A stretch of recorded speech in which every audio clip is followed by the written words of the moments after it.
جب انسان کی موت آتی ہے تو اس کی روح جو ہے وہ پاؤں کے ذریعے سے قبض کر لی جاتی ہے اور آنکھیں کھول دی جاتی ہے، تاکہ یہ انسان صرف اور صرف نظارہ کر سکے، دیکھ سکے اور بھاگ نہ سکے۔ وہ انسان دیکھتا تو ہے کہ سامنے فرشتے ہیں، سامنے کیا کیا ہے اور میرے ساتھ اب کیا ہونے والا ہے، وہ سمجھ جاتا ہے، لیکن وہ کہنے کی خوب کوشش کرتا ہے، اپنے گھر والوں کو بتانے کی کوشش کرتا ہے، لیکن صرف اور صرف اسے ہچکیاں آنے لگتی ہے۔ بولنے کی کوشش کرتا ہے، نظارہ کرتا ہے، دیکھتا ہے، لیکن وہ دیکھے ہوئے کو اپنے گھر والوں کو بتا نہیں پاتا ہے۔ اگر انسان نیک ہے، پرہیزگار ہے، اس دنیا میں اگر عبادت کیا ہوا ہے، لوگوں کا حق نہیں مارا ہے اور نہ ہی غلط کام کیا ہے اس دنیا میں، اگر وہ انسان اس دنیا سے چلا جاتا ہے، اگر وہ انسان مرنے کے قریب ہوتا ہے، تو اپنی آنکھوں سے نظارہ دیکھتا ہے، اپنی آنکھوں سے دیکھ لیتا ہے کہ میں نے جو دنیا میں اعمال کیے تھے نا، میں نے جو اللہ رب العزت کی بارگاہ میں عبادت کیے تھے نا، میں نے جو اچھے کام کیے تھے، وہ اب ہمیں صلہ ملنے والا ہے، اب ہمیں اس کا بدلہ اللہ رب العزت ضرور بھی ضرور عطا کرے گا۔ وہ اپنی آنکھوں سے موت سے پہلے دیکھ لیتا ہے نا، جب کوئی اچھا انسان مرتا ہے تو ٹھیک ہے، اس لیے وہ خوشی مناتا ہے کہ جلدی میری روح قبض کر لی جائے اور میں اس دنیا سے چلا جاؤں اور رب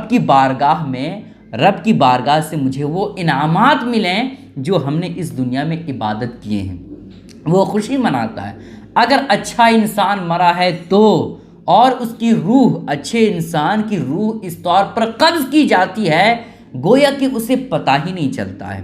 جس طرح سے ماں اپنی چھاتی کے ذریعے سے بچے کو دودھ پلاتی ہے اور بچہ کتنا آرام سے سو جاتا ہے، اور بچے کے منہ سے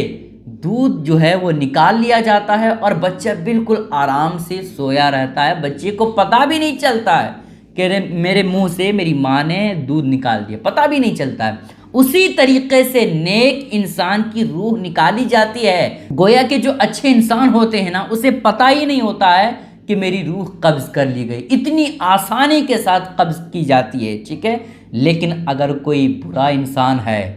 اگر کوئی انسان ایسا ہے جو دنیا میں بہت غلط کام کیا ہے، لوگوں کا حق مارا ہے، لوگوں کی زمینیں چھینا ہے اور طرح سے دوسرے غلط کام کیے ہیں، عبادت نہیں کرتا تھا، نمازیں نہیں پڑھتا تھا، اور اللہ کی جو حقوق ہیں اور لوگوں کے جو حقوق ہیں وہ ادا نہیں کیے ہیں، اور جو ماں باپ کی خدمت ہے وہ نہیں کیا ہے، بلکہ ماں باپ کے ساتھ بدسلوکی کیا ہے، اور برا انسان ہو کر کے اس دنیا سے جب جانے کی باری آتی ہے نا، جب اس کی موت آتی ہے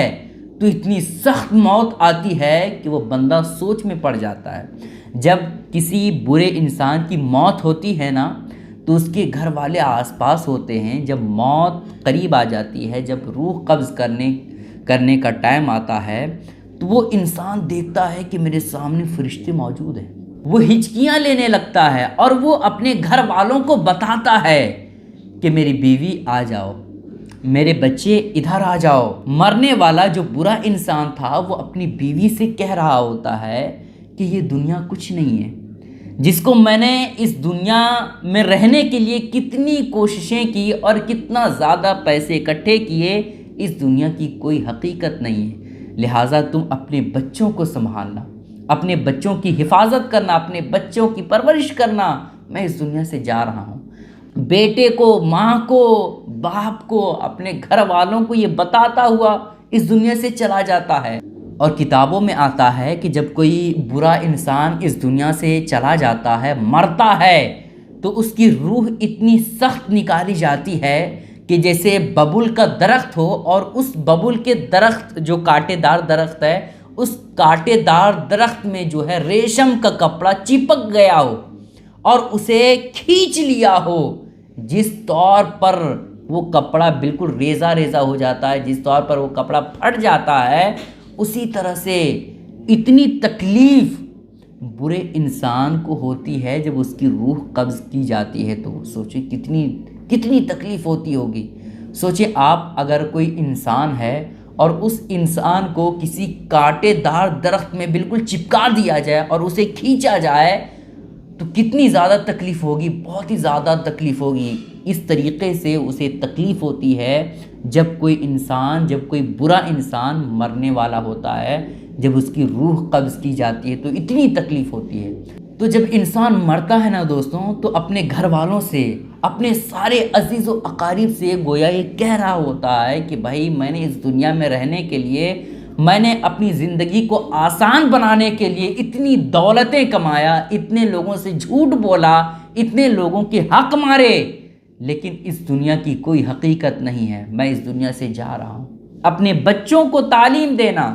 اس لیے دوستوں میں آپ سے کہنا چاہوں گا کہ اس دنیا کی کوئی حقیقت نہیں ہے۔ جب انسان مرنے کے قریب ہوتا ہے نا تو اس وقت پتہ چلتا ہے کہ کاش مجھے ایک لمحہ اور مل جاتا،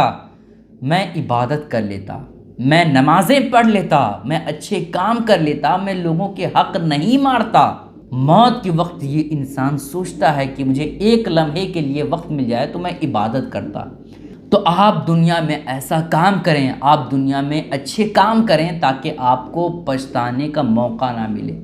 ہے نا۔ اس وجہ سے بھائی سب کو اس دنیا سے جانا ہے، کوئی بھی انسان ہو، چاہے جتنے بڑے بڑے بادشاہ تھے نا، اسے بھی اس دنیا سے جانا پڑا، تو ہم کیا چیز ہے نا۔ لوگوں نے اس دنیا میں رہنے کے لیے کیا سے کیا کیا، لیکن جب موت آئی تو اسے جانا پڑا۔